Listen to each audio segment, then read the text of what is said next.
guys, welcome back to PristineZReads.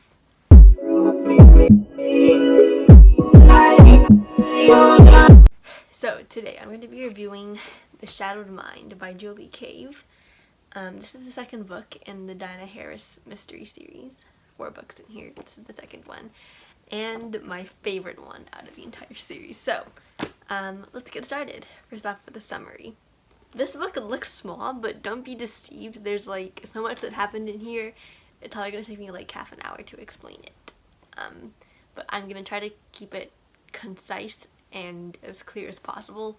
So, there may not be like a ton of details, but of course if you want the details you can just read the book for yourself. And you should read it because like your life will be complete without it. Anyways, the summary. So, you have our main character, Dinah Harris, from the first book, Deadly Disclosures. She was no longer in the FBI, and now she's doing like private consulting kind of thing. So Detective Samson Cage calls her up one day and tells her that he's got a case he would like her help with, and this case is definitely one for Dinah. Should I explain it? Basically, there's this super shadowy sus killer that he's basically killing a bunch of people. Okay, now it's more complicated than that, okay? It's not just him killing a bunch of people, okay? So this book deals heavily with the topic of eugenics. I'm pretty sure I pronounced that right. Eugenics. I read once, don't make fun of someone if they pronounced a word wrong, because that means they learned it through reading. Very true. Anyway, so please don't make fun of me for that. Even if I did pronounce it wrong. I should look it up after I finish recording. But anyways, yeah, eugenics. So basically this guy is killing people according to a list that is in some kind of like science article that talks about eugenics. Eugenics is basically like deciding whose life has value to society and who doesn't. You know, which sounds completely bogus. Because actually funny, in my church right now we're going through a series called Imago Dei, which means like it's the principle of being made in the image of God. So every human being is made in the image of God, obviously, and so there's no life that's useless. So anyways, mini sidetrack, let's get back into it. So eugenics, so this killer is killing people according to a list of people that are deemed unfit and unstable for society. So the list includes people like criminals, schizophrenics, mentally ill people, physically disabled people, alcoholics. I said criminals already, didn't I? But yeah, people like that, basically. People with traits that like you don't want to continue in society. So he's basically killing people just because one of those people. Yeah, which is really messed up. But anyway, so yeah, this killer is killing these people, and whenever he kills a person, he always leaves somewhere on their dead body a card, and it's usually like a generic sympathy card or like a greetings card. But in each of these cards, it contains a quote about eugenics and like why he killed that particular person. So basically, for example, one of the people he killed was a schizophrenic. His name is Benjamin Stefan. And the quote they found on his body said, "It is better for all the world if instead of waiting to execute degenerate offspring for crime or to let them starve for their imbecility, society can prevent those who are manifestly unfit from continuing their kind." So yeah, basically the killer's motto, we read here, we have like kind of it's really cool. It's like a perspective from the killer, but like without giving away his identity, so that we don't know who he is until like the end. So yeah, it's really cool. Anyways, and honestly, the author did a really good job. I had no idea who the guy was until the end. But anyways, I am really distracted today. So yeah, this guy is like messed up, but his motto is to stop. His motto is, somebody has to end the cycle. And obviously I think that's him. He thinks that he should be the one who selects who is worthy for society and who is not, like who gets to reproduce and who doesn't, which is messed up again. But anyway, so yeah, of course Dinah and Samson don't actually know a whole lot about eugenics, so they're doing a lot of research. They're contacting a bunch of doctors and professors. So they first go to, so they find the list that this guy is killing them, and he's killing them in like a specific order. And they found out that this order actually corresponds to an article some guy wrote. His name is Edward Sable. So obviously they call up this guy. They're like, yo, if somebody's killing people according to a list that you wrote, got anything to say about it? And the guy is like, it must be totally a coincidence and everything. Basically acting super sus. Anyways, yeah, so he's actually the president of this society of like pro-eugenic people. So eventually Dinah and Samson kind of like find out about their movement and interrogate other people that are part of his society. Like, the vice president was Leonard Marx, who was like an even susser guy. I don't know if that's even a word. Probably not. He's just more suspicious, even more than Edward Sable. Leonard Marx. And he's this really like grumpy, cynical dude. And he's got like a really weird martial art background, but he's also like studying for his PhD, so he's like, anyway, just being super bratty and obnoxious to Dinah and Samson.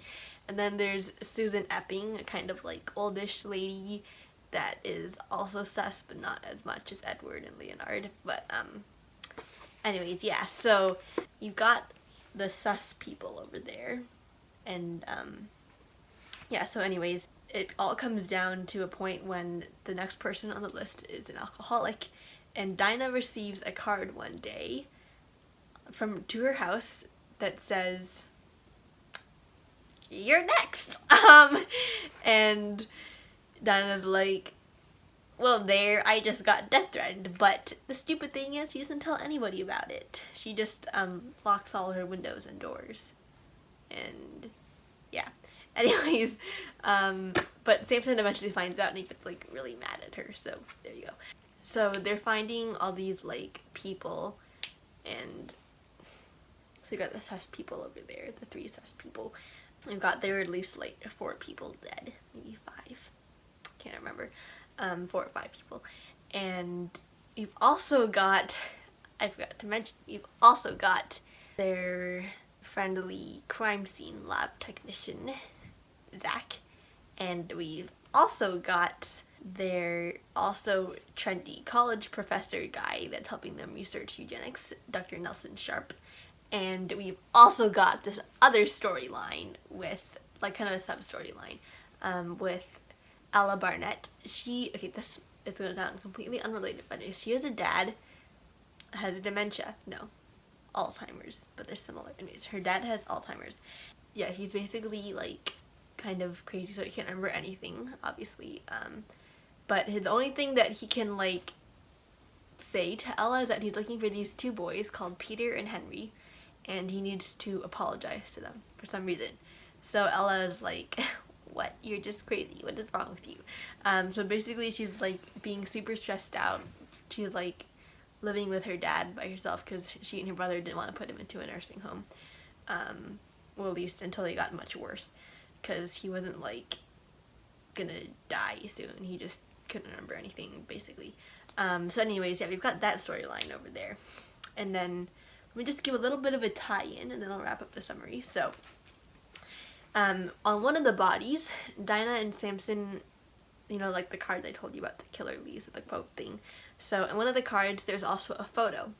And the photo was of these 2 boys, just kind of like random boys. So Dinah is like, what? So anyways, they do a search for, I don't know how they figured it out, but they found out that this photo came from a book called The Lost Boys by Peter Kilpatrick and Henry Black. Sound familiar? Anyways, yeah, so they wrote that book about them, and I won't tell you what it is about. I'll tell the spoiler people that. And so yeah, they wrote this book, and Dinah and Samson try to track down a copy, because like it was out of print, and only like 2 bookstores in the entire country have a copy. So they're trying to track down a copy, and yeah, so basically they're running out of time because the killer has his sights set on Dinah next, and yeah, womp womp womp. So that, my friends, is the non-spoiler summary of this book. if you want to obviously find out what happens next, you either listen to the rest of this video, the spoiler section that is, or you go read the book for yourself, which I highly recommend because it's just like amazing. Anyways, yeah, so moving on to the spoiler summary. Now, so people go to the description, click the timestamp, and it'll take you to the morals section where there are no spoilers. Okay, spoiler people, I am just going to tell you who the killer is, because I can't really think of a more creative way to tell you who it is. So anyways, remember that trendy college professor guy that I mentioned earlier, Dr. Nelson Sharp? Yeah, it's him. So anyways, he is the killer, and I was like totally like, what? Because, okay, I know the way I kind of introduced him made it sound kind of sus, but like I didn't suspect it at all because like the book describing him from Diana's point of view, it made him really seem kind of like a cool professor guy that was like super friendly. And I noticed that he, like rereading it, I noticed that he didn't take a specific stance on whether he stood for eugenics or against it. And so, like, I should have known, because if he didn't, like, take a stand against it, then there was a high chance that he would have stood for it. So, yeah, anyways, it's him. So, basically, he shows up and grabs Dinah. Yes, basically, Dinah has actually figured out who the killer is by that point. So, she's actually getting into a car to go with Samson and they have, like, a search warrant to search the killer's house and arrest him, right? So they're getting into this car, but literally as soon as she sits down in the car, she feels like the guy press a gun against the back of her head, and then she's like, oh my goodness, it is actually you. Actually, that was more like me. Actually, she knew who it was. But so anyways, Sharp basically takes the two of them and he forces Samson to drive them to his workshop, basically. So he's like holding a gun to the back of Dinah's neck and he's like, yo, drive where I tell you to or I will shoot her, basically. So yeah. Anyway, so they get to his workshop and then he's like, I'm not kidding, it literally says this, he is like, he smiled at them jovially. Here is where you will die. Yeah, anyways. So basically, you know, since Sharp thinks he's gonna kill them, Dinah and Samson basically just like worm all the details out of the case from him. So it turns out like he learned a specific kind of like martial art that he used to kill his victims. It's called legit. I don't even know if that's like an actual legit martial art, but yeah, anyways. So he uses this specific martial art. And so basically Sharp is gonna kill Samson because not only is he involved in the case, obviously, and he knows that Sharp is the killer now, but he's also gonna kill him just because he's black. Like, what? Anyways, so his reason that he gave is, on the other hand, to continue to Sharp, I have a fine example of an inferior race, riding the ladder of evolution much slower than the white man. For one, evolution is not real. Two, what the heck? Like, what? Anyways, so, basically, Sharp is going to kill them, starting with Dinah, but then Cage leaps out of his seat and tries to tackle Sharp to the ground, but Sharp manages to shoot Cage in the leg, and so Cage is kind of, like, incapacitated on the ground there. And so, when Sharp shoots Cage, he again comes back for Dinah, but then Dinah, like, tries to, like, kick and fight back, with Sharp, but then Sharp, like, throws her off him, and then Dinah hits her head on the wall, so she's kind of, like, really dazed and woozy, and can only, like, see that Sharp just kind of, like, knocked Samson out with, like, his gun, like, the butt of his gun. So anyways, like, Sharp is gonna shoot her, like, she's literally looking down the barrel of his gun, and then, like, she kind of, like, blacks out for a second, and I literally thought she died for that moment. But then, Samson comes to the rescue, bashes Sharp over the head with, like, a wooden plank that he got from somewhere, and then she basically kind of, like, wakes up and then see Cage, like, over her and asking if she's okay, and then she's like, well, I must not have died because God would know whether I was okay or not. Anyways, so, basically, yeah, they were both alive. And then Dinah calls for backup and paramedics, obviously. So, yeah. So, a few more loose ends to tie up before we head to the moral. So, one, that book thing that I had to do, remember? So basically, let me give you the rundown of the book thing. So the two boys in there, Peter Kilpatrick and Henry Black, they were like going to a school where there was like a really mean warden, and he would like make all the boys fight each other for his own entertainment, and he would like make them like, you know, fight each other, even though like Peter and Henry were friends, he would make them like beat each other up and stuff. And anyways, so one day they all went to go take an IQ test, and they had like no idea what it was exactly. So they took the test. Then afterwards, the guy running the test was like, "Some of you stay here, some of you are allowed to go." And so obviously the boys were like, "What is going to happen to us?" So Peter was with the group that could leave. Henry had to stay. First I was like, "Oh, where are they going with this? Like, what?" But then we find out that the boys in the group that's staying were taken to be sterilized. And so basically they can't ever reproduce again. And Peter actually has no idea what happened because they sent him to another school, and I forgot what happened to Henry, but anyways, they sent Peter to another school, but years later, Peter and Henry reconnect.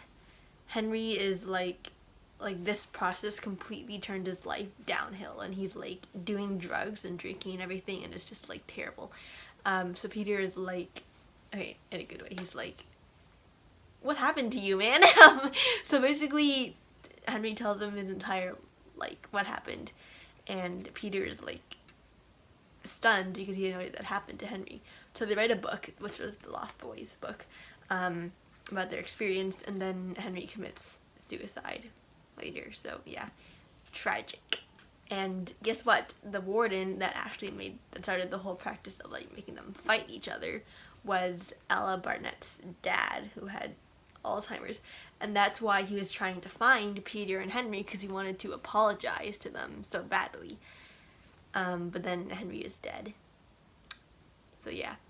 Anyways, we've got that storyline there. So obviously it's kind of like a mini storyline there. So Ella was like obviously super frustrated because she actually read the book. Her dad had a copy of it somewhere, and she read it and figured out that her dad was it. And obviously she was like devastated, like, because her dad, she'd been just seeing him as like the person who was like always there for her, who cheered her on when she got good grades, helped her when she fell off her bike, scraped her knee, you know, basically he was a good dad.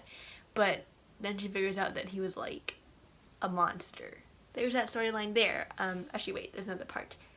So basically she wanted to take her dad to a nursing home, and she did, but then she learned later, after reading some letters he had written to Ella's mom when they were still dating, because Ella's mom actually died before that. He found out in some letters that Ella's mom actually witnessed to her dad, and then her dad accepted Jesus as a result of talking to Ella's mom. And like her dad had been like confessing what he'd done to Henry and all those other boys, and Ella's mom, instead of like pushing him away, had actually reached out with him to the gospel, and then he accepted Jesus. So yeah, that's kind of a happy ending. After Ella found that out, then obviously she forgave her dad. And so yeah, we've got that ending there. Meanwhile, as to the other sus people in the earlier book, Edward and Leonard and Susan, etc., they also got killed, but it wasn't by Dr. Nelson Sharp, no. Do you remember in the first book, if you have not read that, it's okay if you read this book. You just might be slightly confused at the ending. Senator David Winters, the giant puppeteer master in the first book, he killed them, set arson, well, he did arson and set fire to their house. So there's, oh my goodness, I don't know if I have time for this. I might be able to in the next book, because, yeah. But basically, just know that Senator Winters is evil, and that he is like a leftist that is deranged and corrupted. Anyways, moving on. So that's the end of the spoiler summary. Let's go into the morals. First up is worldviews. So if you want the full story of how I found these books, it's in a first review of the first book that I did. I'll leave a link to that in the description below for your reference if you want. And yeah, so basically I found these books at the Creation Museum, the Answers in Genesis one in Kentucky, and so Julie Cave is a Christian author, and this book definitely carries a really strong message of Christianity. Dinah is a Christian, and yeah, it basically carries a really Christian principle or like worldview on the topic of eugenics, which I love because I actually hadn't known much about that before I read this book, and this is like really not only educating, but it was also fun for me to read. And it presents this topic as not being like too preachy, you know, but just introducing like the correct principles and doctrines about like this topic. Again, the doctrine of Imago Dei, that every human is made in the image of God and has intrinsic value and worth. And so yeah, that's just so amazing, and just a really good takedown argument of the whole crazy eugenics principle. So anyways, yeah, there was not another prominent worldview here.